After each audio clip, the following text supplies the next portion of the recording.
Grimcast Manila is a podcast of creepy stories from around the metro. I'm your scaredy cat host, Antoinette, and I love a good ghost story. In the second episode of our third season, fondly called Third Eye Not Blind, we're talking to Mela. Mela is a music enthusiast working for a development bank. Welcome to the show, Mela. Hi, guys. Thanks for having me here. Thanks for joining. So, getting right to it, what started your interest in stuff like this? I guess it started when I was a kid. I always used to have these weird experiences that I couldn't really explain, like feeling certain sensations that others don't.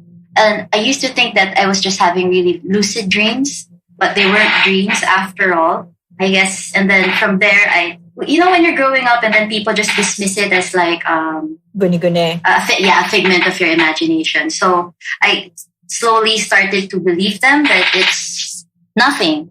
So when you believe that it's nothing, you start to like not really notice anything weird. It becomes normal to you. So you don't really think that anything strange is going on. But it was actually a few years back, like 4 years ago, when I actually met a legitimately clairvoyant person.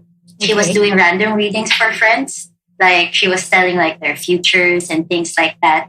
And then when it was my turn, it was all for fun, huh? It was all for fun. Yeah. Inuman lang. And then when it was my turn, she told me, you have a lot of ghost friends, ano? And I'm like, huh? Huh? What do you mean? And she said, well, your aura is kind of like, well, she describes it like a beacon. My aura is kind of like a beacon to ghosts, apparently.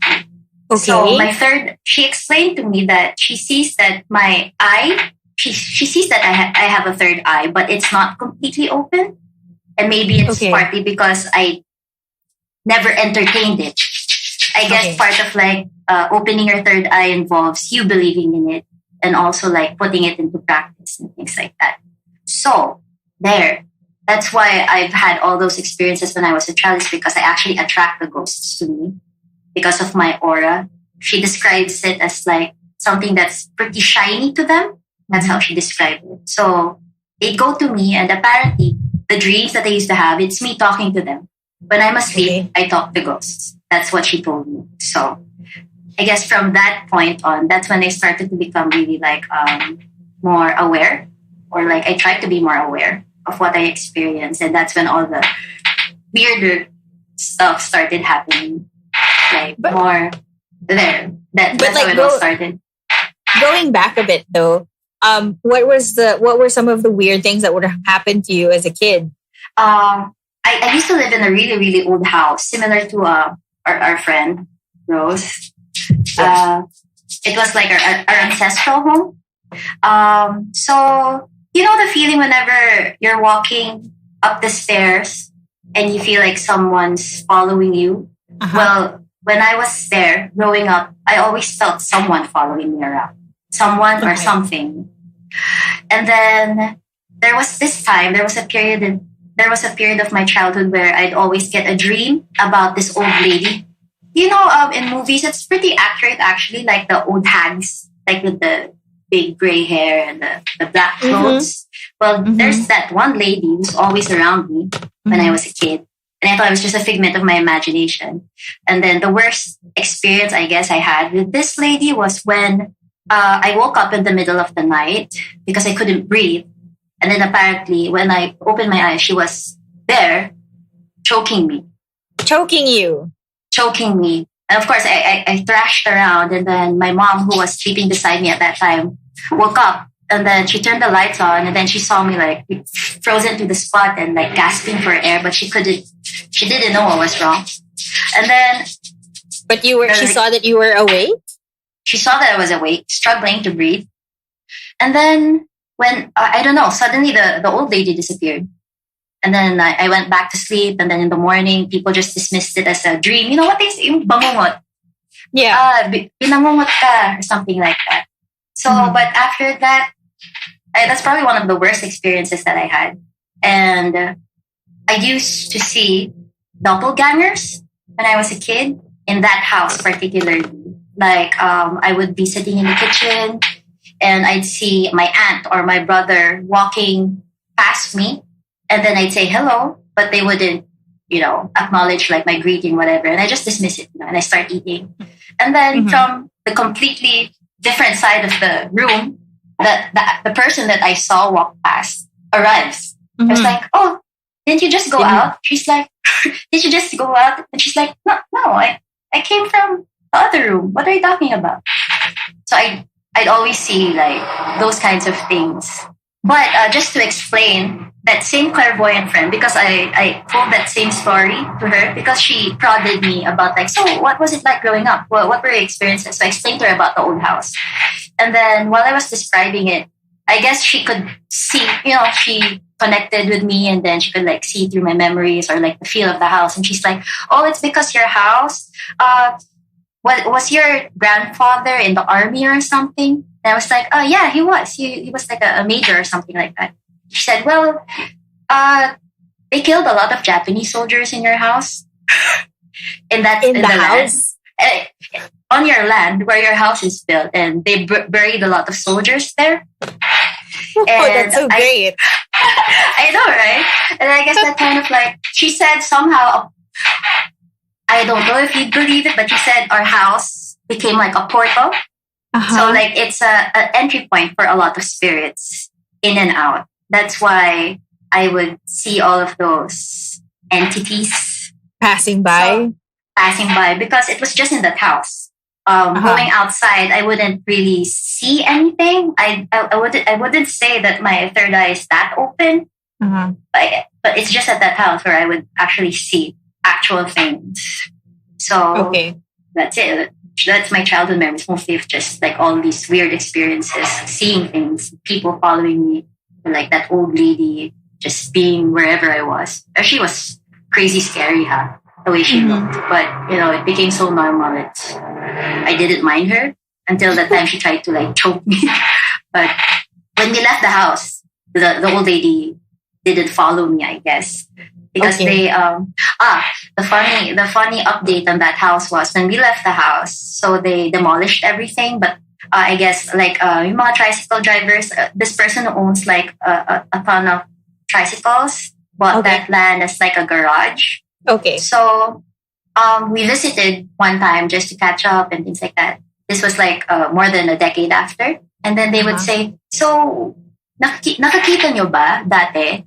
Sabi namin, sino? Yung alin? Yung matandang babae na laging nandun. Yung parang siyang matanda, yung buhag-hag yung buhok, ganyan. And then like, I was like, oh, I'm getting chills remembering her face. Oh, I know her. Oh, she's still there. So it's related to that whole vortex thing, or that whole, what they call this, that entryway thing for the spirits. They're stuck there, apparently, and they can't leave. So good luck to the tricycle drivers. I know. And my brother, whose third eye is actually open, he can see. He said, aside from the old lady, he sees her also, apparently, but like clear, much more clear than I could. That's not great for him. Oh, it's not. Apparently, there's also like a headless man walking around. A soldier, a Japanese, like he's wearing a Japanese soldier uniform and he's headless, walking around the house. So I guess I'm luckier than he was. He could see I did it. Your brother could sort of see and corroborate your stories. And did you mention this to your parents at all? Not in detail. I guess it's my siblings and I would talk about it ourselves, just amongst ourselves, because like, I don't know, our parents weren't really believers, but I could see in the eyes of my mom whenever we'd mention something about the ghost, that kind of like, I understand what you're talking about, but let's not go there. Kind of like stands from there. Maybe, and then some of my cousins say that it apparently runs in the family, but they just don't really talk about it because they're devout. They're devout Catholics. They don't want to invite, because they believe the more you think about it, the more you invite them. It's like inviting the evil in, something like that. So that's what they believe. So my siblings and I would just talk about it amongst ourselves. There's this one time, actually every year, that when we were there in that old house during All Saints Day and All Souls Day, we'd all be in our separate rooms at 12 midnight, exactly 12 midnight. From 12 midnight to around just before 3 3 a.m. Exactly, every year. We'd all be messaging each other because there would be knocks on our doors and we're in different rooms. And we're like, just verify, are you at my door? Are you at my door? No, I'm not. No, I'm not. Don't answer your door. Don't open it. Don't open the door. Don't open it. Don't open it. So yeah, I guess it's just basic. I think it's mostly the house and the fact that it's a gateway to like another world. But Yeah.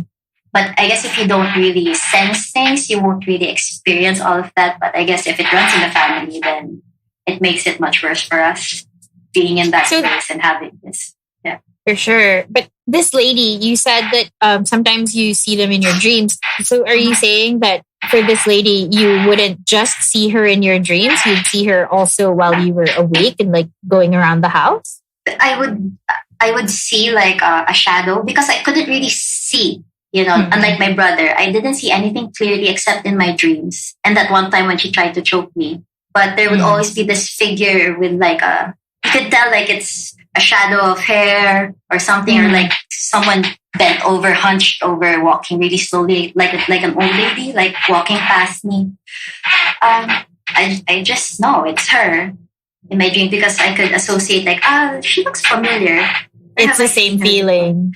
Yeah, it's the same feeling. Always all the hair at the back of my neck standing on end. Like I feel numb from the tips of my toes to my cheeks. That's when I could tell actually when there's a spirit around, my face goes numb. It starts first from my legs and it goes up like a chill, like a really slow chill. It goes up slowly and then it goes to my face. And then I couldn't feel anything anymore. Like it's like this coldness, this cold, just this scary cold feeling is on my face. That's when I know they're near. I couldn't tell if they're like face to face with me or something, but they're just there. That's when I know.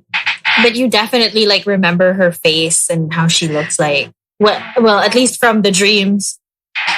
Yeah, she. You know how old people could sometimes get that cloudy eye. That cloudy color in their eyes. Yeah, like glaucoma eyes or something. Mm-hmm. So she had that. More of like a not gray. I couldn't. It's not. It's like a gray color. That's the color of her eyes and her nose. And she's just really wrinkly, man. She's just really old. Really, she's old, wrinkly, and she just has this like this dark coloring under her eyes, like here, and she's just always just staring at me, mouthing, saying words, but I couldn't hear them, like mouthing words, like talking to me like that, like trying to tell you something. Yeah, something like that. But I would just ignore her. That was when I was younger. But luckily, that was probably a good idea. Yeah, because I could tell, she doesn't mean well. Because sometimes I could feel that, in more recent experiences, I could determine if the presence is malicious or not. Okay. I can sense something there, and I can tell if it means you harm or if it's just there because it's there, or you're the one invading their space, or maybe they're just curious. But you can just tell. It's hard to explain. It's kind of like this intuition you get. Like if you're an intuitive person, sometimes you can tell if someone doesn't like you. It's kind of like that. Sure. Yeah. It's kind of like that. Like when, for example, when I was apartment hunting, that's how I would gauge if I want to stay in that apartment. I'd enter the apartment first and get the feel and stand in the middle. And if I feel like something doesn't like me here, I'd leave. There's this one time I couldn't even enter the house because like this energy of malice is just like emanating from the doorway. I couldn't even enter. I just told the landlady, I don't like how it looks. I'll look na lang for another place. So there, it's pretty vague. I guess my experiences aren't as like clear or like as vivid as other people's, but it's more there. like it's there. I guess I can say I'm like I'm just sensitive to their presence. And because I have a beacon-like aura, they're always there. They're always around. Okay. So that was basically when you were a kid, but you mentioned that you talked to this clairvoyant about 4 years ago. And then since then, you've kind of started to be more, I guess, more aware or like paid a bit more attention. What exactly do you mean by that? Or like, or what has happened since then? Since then, I started to like really acknowledge like the chills that I get. Before, I would just try to dismiss them. I mean, when you're young, like my experiences growing up, and with the people dismissing all of these experiences is just like a figment of my imagination, kind of like made me doubtful of what's real and what's not. But after that talk with the clairvoyant friend, I started to become more open to these experiences again and actually like dive deep into the experience or like really feel it and try to like gauge what is this that I'm feeling. Oh, is it because I'm just nervous or something? But ever since, actually, it's a good and a bad thing that she told me that, because when I started believing again that I actually had this ability or something, that's when I started to notice all of these presence, all the presence around me. That's when, actually, ever since she told me that, that's when ghosts started to go home with me. Or like maybe they've always been going home with me. It's just now you're noticing. It's now that I'm noticing that I sort of like bring home souvenirs. Like, yeah, every time I go somewhere, especially if it's close to nature or in like a secluded place or like a place that's really known to be like this, that has a lot of history and things like that, I am almost always 100% sure that I would bring someone back with me to Manila. For example, one of the creepiest experiences that I had was when I visited the farm of my friend in Rizal. It's like deep in Rizal, like in the forests of Rizal, things like that. So they had a farm smack in the middle. Their house was pretty modern, but that night there was no electricity. So it was really dark, and then I shared the room with everyone else. Like I had 4 friends with me in the same room. But at the minute I arrived actually at their place, I could already sense something like, is the air heavy for you guys? Is it kind of humid here? And they're like, it's cold. What's wrong with you? So something was like different about the feeling for me, but because everyone was having fun, I set that aside. But that night when everyone was asleep and I was awake in the darkness, the feeling like when you wake up at 3 a.m. and you just feel like, how come I can't go back to sleep? I feel anxious, I feel worried, that kind of thing.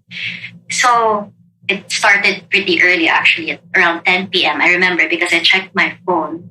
Everyone was asleep, but I was sweating buckets. And I felt really scared for some reason. And so remember when I mentioned about the chills that I get when I know that something or someone's there? I started feeling it. And because I was more open to the experience, I like really paid attention to the chill. Yeah. So it's like a vines creeping up your limbs, going up to your face, up to your neck. So I was lying there. I'm getting chills just remembering that night.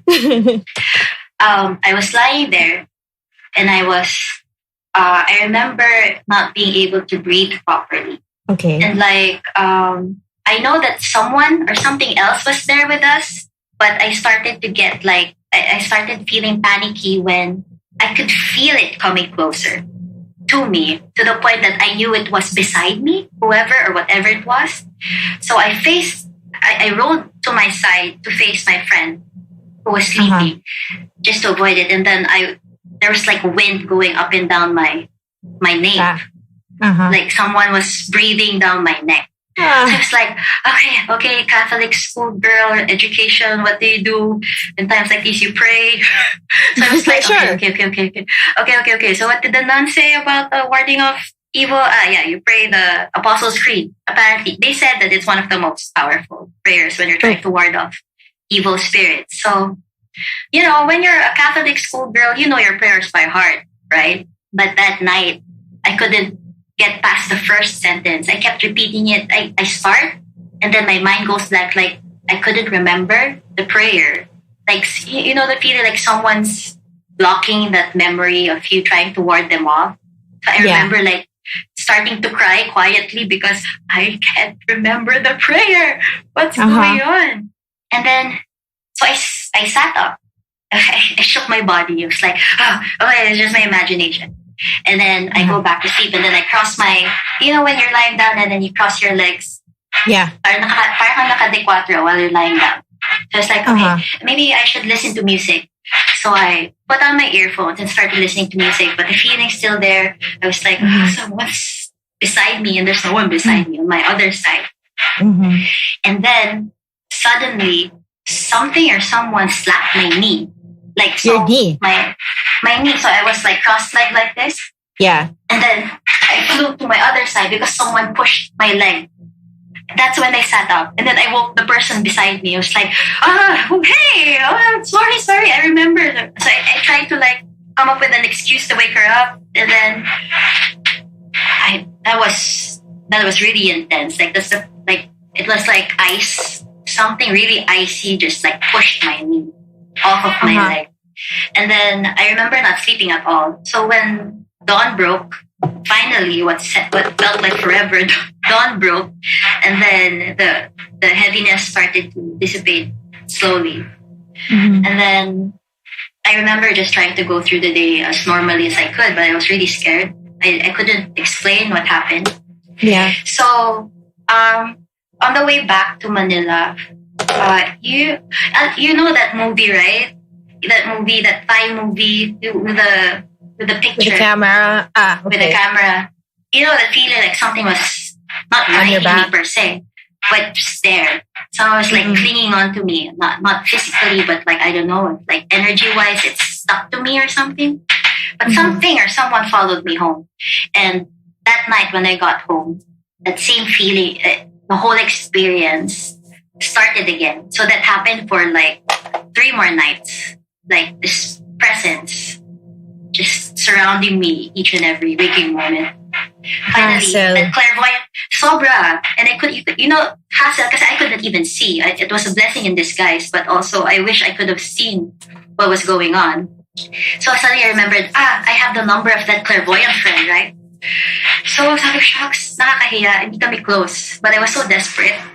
Sure. I was so desperate for help. So it's like, because she told me she actually had this group that sort of like help people with paranormal emergencies. Okay. So they do like exorcisms and things like that. It didn't really sink in that night she told me that story. Parang passing na. Yeah, it's like one of those things. And then I was like, shit, maybe I need that sort of help right now. So I messaged her, and she was so lucky. She's a kind person. She was very accommodating. She asked me to recount everything that happened. And she was like, okay, just give me a few moments. She said, okay, so you went to a farm. I didn't tell her where I was. I just told her the feeling and things like that. I didn't tell her about the farm. So that's when I knew she was legit. She was like, okay, so that night at the farm. It's like, yeah, that night at the farm. Yeah. Yeah, sure. So that night at the farm, there's this spirit there who's kind of, he has an unfinished business. He died suddenly. He died. She didn't give me specifics how he died, but it wasn't a good death. So he had a lot of malice and unfinished business. So this spirit, this man, when he saw me at the farm, I looked exactly like his sister. Okay. Apparently. So that night at the farm, when the spirit was all around me, it was him trying to get my attention. Like, she told me, he was going, hindi mo ako kilala? Hindi mo ako kilala?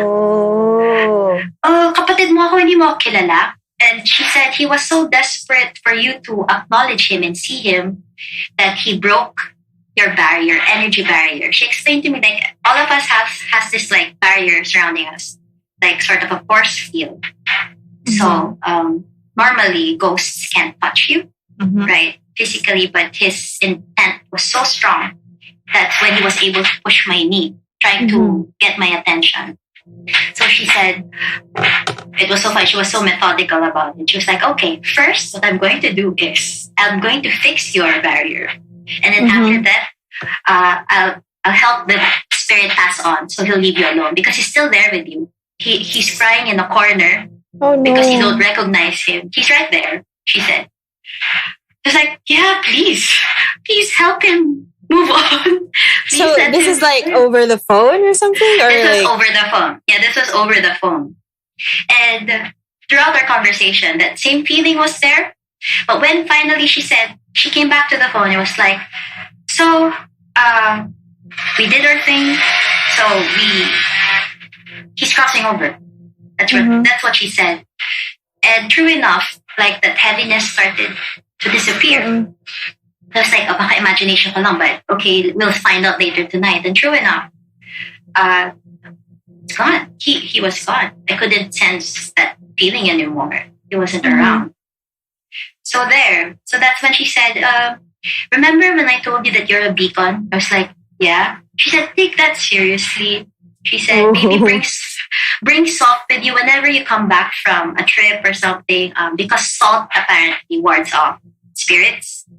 That's why in movies that there's some truth to that. When you surround yourself with salt, like a circle of salt, things like that. So that's true. She said, try bathing with like bath salts and things like that, just to cleanse yourself. So to like whoever's following you won't find you, or like to ward, so that you can ward off any unwanted attention. She said, because you're very attentive to them without you knowing about it. Like I told you talk to them when you're asleep. So I was like, okay, so all of that is real. So that's when I really started believing. And then, after my trip in Taiwan, after my trip to the beach in Bolinao, I'd bring back spirits with the same experience, and I'd still call her like, hey, so I have a souvenir again. she's like, okay, hold on. And then she'd tell me, so galing kang beach, and I not really tell her these things. She just knows. So that's when I know that she's the real thing, man. So there. So yun. I just attract a lot of these ghosts because they feel like they can talk to me. And I do talk to them when I'm asleep. That's why. But do you remember talking to them when you're asleep?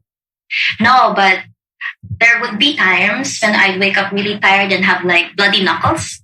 What? Because I think maybe I punched walls or something, and I clarified with that friend. It's like, so all those times when I wake up with bloody knuckles, she said, yeah, you get into a fight or something with one of, a disagreement, and when you're asleep, you thrash around. So sometimes I hit the wall. That's what she said. That's why you have bloody knuckles sometimes. I was like, okay. So that explains a lot. So she but said, that's also kind of a hassle. I know, but when I started putting salt under my bed, I stopped having those violent dreams, I guess. Violent dreams because bloody knuckles. No more bloody knuckles after the salt. But you don't remember what you dream about or what you talk about or anything like that? I don't remember. I don't remember anything. But I'm very chatty. I just don't remember what we talk about. She said, I attract apparently those with, it's very sixth sense. Okay. Like ghosts with unfinished businesses. I attract that kind of ghosts. Because they feel like, maybe she knows you can help. Here, maybe I can help. Maybe while I'm asleep, I give them this feeling that, I'm not sure. I can help you. What do you need? What do you need? And then in the morning, exactly. And in real life, I'm like that. Because I attract also people with problems. And that's my thing. Or I attract people with problems. And I listen. That's my thing. So maybe I'm like that also when I'm asleep with ghosts. So yun. Pero it's not always a pleasant. It's not always pleasant talaga. Yeah. Like, there's this one, the pinaka-recent pinaka-recent was like maybe a few months back. I just came from Taiwan. I just came back from Taiwan.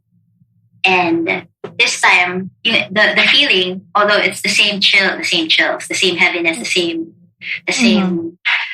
scary experience. But this time, I was wide awake. I could feel like the life draining from me. Whoa. It's hard, but that's the most accurate description of the experience. I felt like I'm being drained of something. My boyfriend, he was sleeping beside me at that time. He woke up because I was sobbing. I was like, I don't know, I'm disappearing. That's what I'm gone. I'm dying. It's like, what's happening to you? What's happening? It's like, so he said I was so sweaty. I was trembling. And then you're wide awake. I was wide awake. And then he told me, message that friend again. I'm such a user. I told him, I don't want to message her anymore. She's like, you have to do it. There's something wrong with you. And so I did. And then she said, saan ka galing? Sabi ko, abroad. Sabi niya, Japan? Something like that. Sabi ko, Taiwan. Okay, that explains the robe. The robe? I'm like, the robe. I'm like, the robe? What do you mean, the robe? Sabi niya, okay, so this spirit, I can't tell if, she said, I can't tell if it's just a ghost or not, she said, because he was wearing a mask, a robed figure with a mask. And he's the kind of like entity that really does kind of like feed on your energy. That's why I felt, she said, that's why you're feeling like you're dying, because he's actually feeding on your life force. Something like that. That's how she explained it to me. Yeah. And she said, it's because the funny thing is, my boyfriend, I'm the beacon. And that same clairvoyant friend once told us that, it's so funny you guys are together. We're like, why? Why? Because you're the beacon and you're apparently delicious. She told my boyfriend, what do you mean? What do you mean? What do you mean? So she said, your dynamic is like this. You attract the ghost, she said to me, and they stay because of him. And I looked at him, it's all your fault. It's all your fault. Because his energy is delicious, apparently. So ghosts like to feed off on him there. So that we're the best pair to bring to trips. So yeah. And so there was that thing that its intention was to feed on your energy specifically. And she actually said that she didn't know if it was a ghost. So that means that it could have been something like ghost plus. Like a ghost. She mentioned the word demon at one point, but I was kind of like all over the place that night. So yeah, like just get rid of him or get him away, get rid of him. So they did her. It took longer than it took until the morning. And she actually put the phone down, and then she had to call me back in the morning. She said, "Okay, so he's gone." She said she didn't like explain further what they did. She didn't specify if that entity crossed over or whatnot, because maybe she's trying to like say, spare me the gory details. The gory details of what it was. So far that was like one of the scariest experiences so far of bringing back souvenirs. Sorry, I call them souvenirs now. I mean, we gotta cope, right? So she told me, did you bring back anything from your trip? I told her, what do you mean? Did you pick up like a piece of leaf, a piece of rock? Did you visit like a sacred place and pick something up? I'd be like, I don't remember. I touched so many things. She's like, she didn't explain further. I'm like, should I not touch anything? She's like, maybe I didn't do it intentionally. Maybe I brought a piece of something back without knowing, and that piece is connected to that spirit, something like that. But it's so hard because, you bring pasalubong home and like souvenirs, like literal souvenirs. Exactly. Yeah. That's why that's why my friends hate going on trips with me. Like they're always checking on me at night. So they're like, is it safe? Is it safe here? Or is it okay to sleep? Are you okay? Are you okay? Yeah, guys. It's fine. We're good. Nothing scary here. Well, but you know what? My boyfriend actually has a third eye too. Mm-hmm. He does. But when he was much younger, he was so strong. Apparently his ability was so strong that they when he was younger, he told me he asked this albulario to go to their place, and she placed. I don't know what she did, but she covered up his third eye because there's this malicious spirit that similar to that old lady when I was younger, but his wasn't. That spirit of his wasn't limited to the place. So that spirit literally followed him around and had the intention of like wanting to bring him back to the spirit world or something like that. Whoa. So that's why they called the albulario, because he was that spirit really meant him harm. So we verified that story with the same clairvoyant friend. She said, yeah, that explains the blanket on your forehead. We were like, what blanket on his forehead? His forehead. His forehead. Yeah, it's right. You can't see it, of course. She said, I can. Yeah. She said it's like this square piece of cloth covering his forehead. She said, "That's that person who did that was pretty strong. Let's hope it doesn't come off, or that spirit will find him again." That's what she said. Oh wow! So it's kind of like it hid him from whatever that thing was. Yes, because and she said the creepy part is she said because until now she's still looking for you. She. Whoa. It's super creepy. It was like similar to my experience when I was a kid. He thought it would be dreams and things like that. But his mother told me like he'd wake up with bruises. His experience is like more brutal. It was like a really malicious entity. So he'd wake up with bruises, with scratches and things like that. So that's why they went that far as to call like a spiritual healer, even though they didn't really believe that anything that could like help because medical science couldn't explain what was happening. So yeah, that's what happened. So that's why we make the perfect pair: the beacon and the buffet. The beacon and the buffet. Yeah, you can put that on your wedding invitation. The beacon and the buffet. B&B. Welcome for bed and breakfast. It's so funny, but it's sometimes it gets tiring. It really gets tiring. Pero that's why it's a blessing in disguise that I can't see them. But at the same time, it's frustrating because it feels like you have to see something to know what you're trying to defend yourself from. Yeah. So it's pretty scary. In Baguio, like Baguio talaga is legitimately a scary place. Sure. Yeah. Like as everybody well knows. Yep. It's legit. Because there's this one time, my boyfriend and I, with my family, we rented this place right in Baguio, and most of like the houses for rent there are pretty old, right? Like log cabin looking places, lots middle of wood, nowhere, exactly. Trees everywhere. We rented one of those places, and my boyfriend and I were at the attic together, and we both couldn't sleep. So, I didn't want to wake him up. And the same thing, he didn't want to bother me, but apparently the same thing was bothering us until we like faced each other and hugged each other. We're like, so you feel him too? Yeah, he's right. He's right here. It's like, his feeling was like more intense than mine because he was more specific. He was like, he's right behind me, he said. Great. So let's just stop and then trying to ignore him. Maybe he'll go away. But, buti na lang, it didn't follow us back. We had salt with us. We had salt with us, so maybe that helped. But in Baguio talaga, we both verified with each other the experience. We're like, it's like walking in a group all the time. That's what it feels like when we're in Baguio. It's like, it might be just the two of us, but it feels like there's like 10 of us right now walking. And that's how it feels. And just everywhere you went. Everywhere we went. They'd follow me, they'd stay because of him. So it's like one big barkada. It's a summer hassle. Like, I know we're laughing about it now, but it does sound like such a hassle. Like, parang people should, like, it sounds like it can get really tiring at some points. Like, this again. It gets tiring. It really does. But again, I stand by the salt. I always carry like a small sachet of salt with me. And I think it has helped. It's only those times that I don't bring it with me, or when you're at the beach and things like that. Sure. When you're in a trip, you don't like have maybe that the stuff seawater will be enough salt. But no, sometimes it's really not. But it's tiring. It gets tiring. It gets tiring. But luckily, kasi usually when you're in newer places, what I've discovered is when you're in newer places, there are less spirits or less entities around.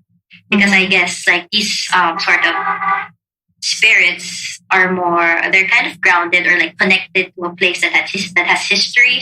So like older places. That's where they really congregate. So like in newer places like condos and things like that, unless like someone dies there, someone dies with malice. You know, that's the only time you'll feel something in a new place. But luckily, in new places, you don't feel them around. So the little sachet of salt that you have, is it like any particular type of salt, or is it just like literally salt from the supermarket?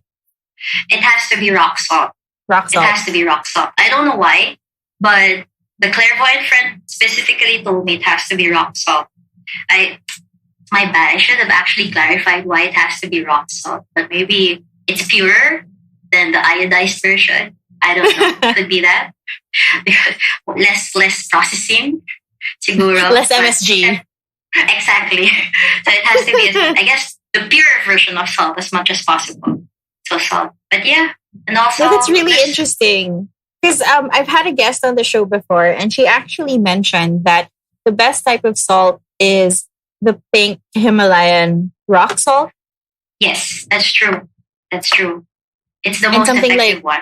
Something like how if it fades in color, you know it's been used and you have to like change it or something like that. Yeah, that's when you use up the properties of the salt. It's when it starts to become white or transparent.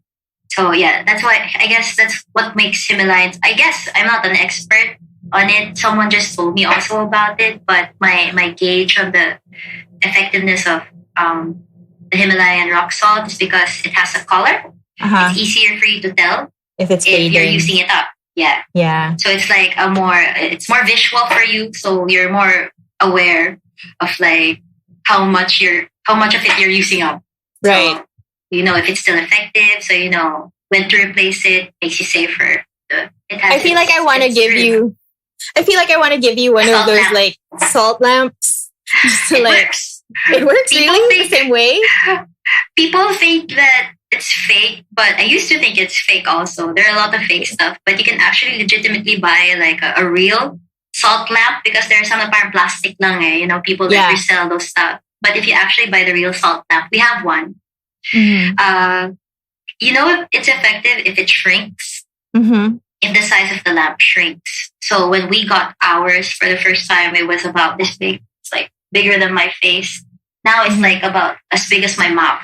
Seriously? I'm serious. It's in our. That's why it's in our room. So it kind of like protects us, I guess, on top of the salt underneath our bed. So how long did it take to shrink from that size to like? Probably a year. A year. So that's a lot of salt. That's a lot of salt. That's a lot of salt. So that's why, and we're like, shucks, where did we buy this thing again? We couldn't even remember where we bought it. So I was like, we really need to buy a replacement soon because we're running out of powers here. Wow. I mean, thank you so much for joining us tonight, Mela. Thank you for being so open with your stories.